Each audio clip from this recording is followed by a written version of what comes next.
Hey guys, welcome to my channel. If you have not been here before, it's your first time seeing me, please subscribe and view my other videos. I will be posting more. It just be hard because I'm working, I'm in school, and then it's just like a lot going on. But anyway, today's video is going to be about my trip to Cuba. I do have some notes written down. This will be like a 3-part video. So today's video is going to be about the Cuba entry, so like all the documents and things you need to get into Cuba or whatever. So I'm not going to keep on ranting or anything like that. We're going to just get into it. So first things first, you need a passport. So if you don't got a passport, please go do so. You can go to the post office, get the application. You need your birth certificate, of course, like your ID or whatever. They'll take your birth certificate and send it off and do all that or whatever. So this video is not about that, so we just not gonna get too much into it. All right, get your passport. Next thing you'll need is a Cuban visa. So yeah, we can go to Jamaica or somewhere else, and you don't need to do all that. But some places, some countries, you have to get a visa as well as a passport. So the visa prices differ. So my visa was actually, I believe, after taxes. I did it online, and it came through UPS, and it was like, I think, $112. But if you can do it at the airport as well. But I was kind of scared. I'm like, I don't know.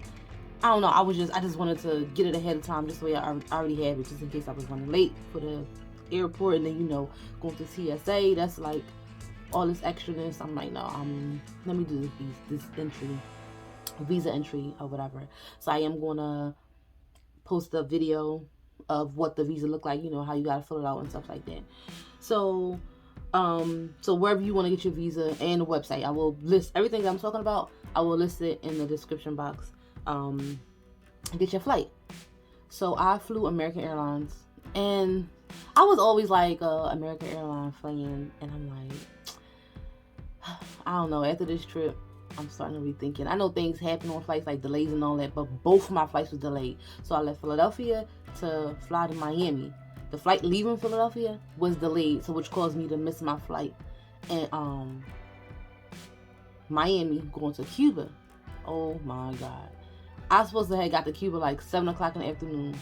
I didn't get to Cuba till like 9:30. I still had to get the taxi from the Cuba airport to the Airbnb that we was at, and then we had a what did we do? What was the first thing we did?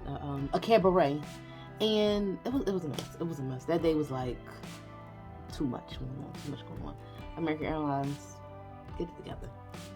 Anyway, the next thing, you need medical insurance. So if depending on what you fly through, like medical insurance can already come with your flight, your price of your flight.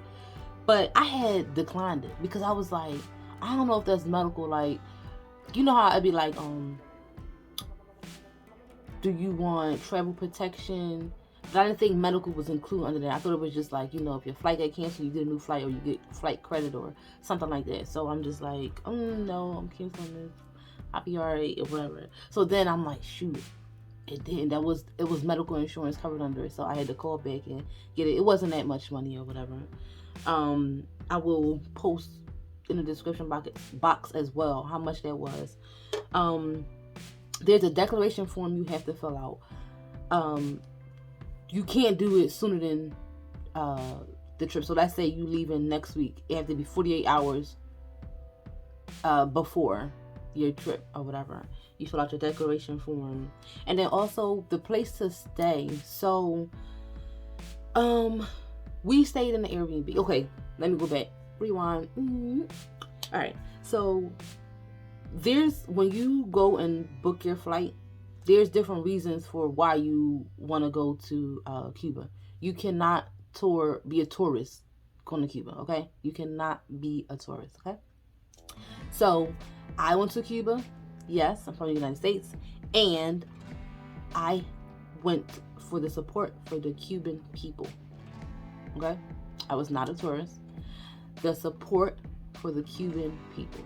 Okay, so yeah, so when you go, if you decide to go, if you want to go or whatever, you have to pick one of those reasons. It could be for family, or if it's like educational purposes or whatever you're going for, then you click that. But you cannot be a tourist. You can't tour. United States citizens, we can't tour. Be a tourist, basically. I went for the support for the Cuban people. Okay. So with that being said, you have to stay in, I guess like a Airbnb, or they call it a casa particular.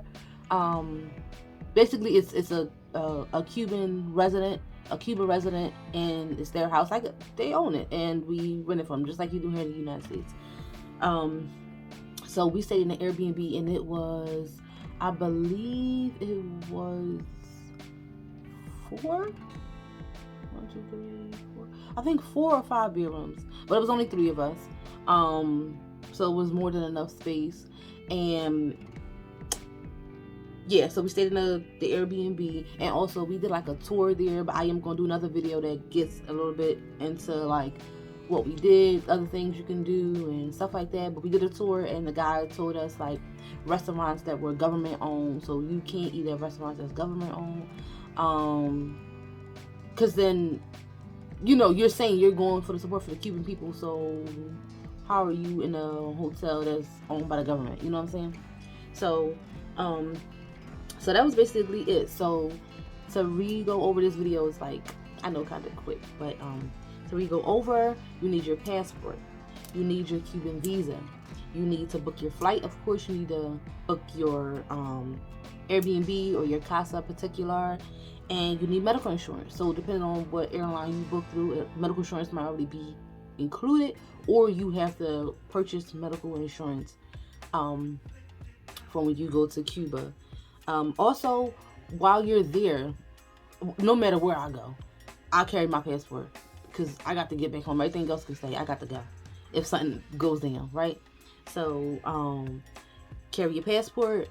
We was told to carry our like our Airbnb, like where we were staying. People might, I guess, like ask you, or like if you go, let's say you go into a government restaurant or something like that, they might ask you, but nobody asked. To be honest, I'm like, bro, I could have not had that medical insurance, but it's just to cover you just in case, because you never know.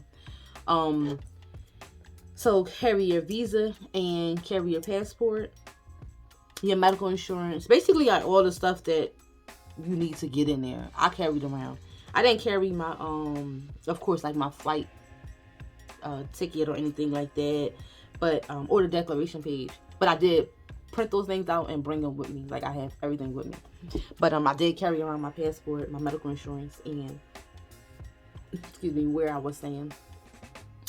So if you guys have any questions or comments, you guys can DM me on Instagram.